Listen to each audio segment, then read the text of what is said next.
კოშკი მეფისა. მე მეფე თამარი, მე მკვიდრე გიორგი მეფისა, მეფეთ მეფე და დედოფალთ დედოფალი, მეფე აფხაზთა, ქართველთა, რანთა, კახთა და სომეხთა, შირვანთა და შაჰანშაჰთა და მბრძანებელი ყოვლისა აღმოსავლეთისა და დასავლეთისა, დიდება ამა სამყაროსა და სარწმუნოებისა. მახვილი მესიის მოვლენილი. მამამ გაიმეტა დასაჯა უფლისწული მეფისა დემეტრე, მანამდე გაუსწორდა ორბელთა მოდგმასა, სიკვდილით დასაჯა ივანე ორბელი, სახელოვანი ამირსპასალარი სამი მეფისა. თურმე მეფე დემეტრეს დროს თავი ისახელა ორბელმა, მეფეს ამირსპასალარის სახელო უბოძებია. მანამდე შეურთავს ქალი მესხთა ძველი სახელოვანი თავადისა, ივანე აბუსერისცისა, შაოსანი ქალი, ელჩი მეფისა ვანენი. მერე მამისეული ციხის ახლოს მოუნდომებია მიწის შეძენა ივანეს ცოლსა, თურმე მისულა ორბელი უთქვია, ადგილი შეარჩია მამის სახლსა და ციხეს ხედავდეო, უთქვია მამასა, სათახვის ძირსა ადგილს დაგითმობო, ციხე და სახლი მოჩანსო, პატარა ციხე ააგე. გზას დაიცავსო. აუგია პატარა გალავნიანი ციხე ორბელსა, თურმე იქ ატარებდა ზაფხულისა, ქალი ივანე აბუსერისცისა.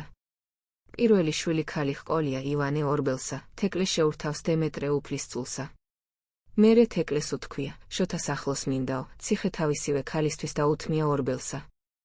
უთქვია შოთასა, შენ უფლისწული ხარ, თეკლეს მომავალი დედოფალი ჰქვია, დედოფლის საკადრისი კოშკია ციხისა, მანამ გაკურთხებენ, დედოფალი დაგელოდება კოშკსაო. აუგია დემნასა კოშკი ციხის შიგნითა, მერე თეკლეს კოშკი დაურქმევია შოთასა. მანამ დემნა ცოცხალი ყოფილა, თურმე მიდიოდა თეკლე, აქ ველოდები ჩემივე უფლისწულსაო.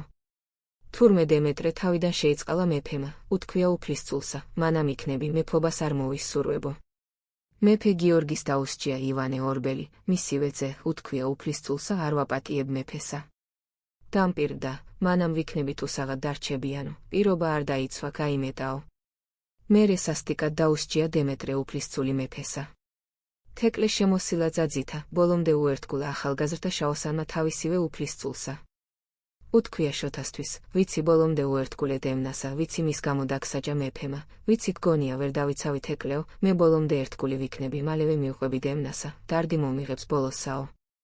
პირობა მივეცი დემნასა, ველოდი კოშკსა, ვიცოდი მოვიდოდა, ახლა ვერ მოვა, ვიცი სამუდამოდ წავიდაო, მისივე გზას ვადგავარო, ვერ მივალ კოშკსა, დემნა მაუგო დედოფალსა, მე მონაზონი ვარო, მინდა შენ დაგითმო, მინდა შენმა დედოფალმა იცხოვროსო. იქ დაელოდოს თავისივე მგოსანსას, მინდა ჩემი და დემნას მოსახსენებელი დამიწესო. აუხდა შოთასა, თქვა ჩემივე დედოფლისთვის ვინახავდი კოშკსა, თურმე მეფისთვის შემინახავსო. შოთას ხათრით ხშირად მივდიოდი, მიყვარდა იქ ყოფნა. ზარავდა ბედი თეკლას, ხვედრი ახალგაზრდა ქალისა, ჩუმად მიტირია, არ მინდოდა ენახა შოთასა. მენანებოდა ქალი, ბოლომდე დაიცვა პირობა, მალევე მიჰყვა თავისივე უფლისწულსა. მისულა შოთა ჩულესა, დაუწესებია მოსახსენებელი თავისივე ძმადნაფიცისა, მისივე ერთგული ნათესავისა. მერე სღუდე შემოავლე ციხესა. მანამ შემეძლო მივდიოდი ციხესა, ერთად მივდიოდით კოშკსა. თქვა შოთამ, ვითა წესი დადგინდაო, ივანემ დაუთმო თავისივე ასულსა, ვანენმა თეკლესა, მე ვერ დავიცავო, მირჩევნია ჩემმა დედოფალმა კოშკი დაუთმოს ლაშას დედოფალსაო. ვიცოდი შოთა ვერ იტანდა ჩემივე ასულსა, ვუთხარი, პირობა მომიცია, უფალმა ინება დავუთმობ მე მკვიდრის ცოლსა თქო.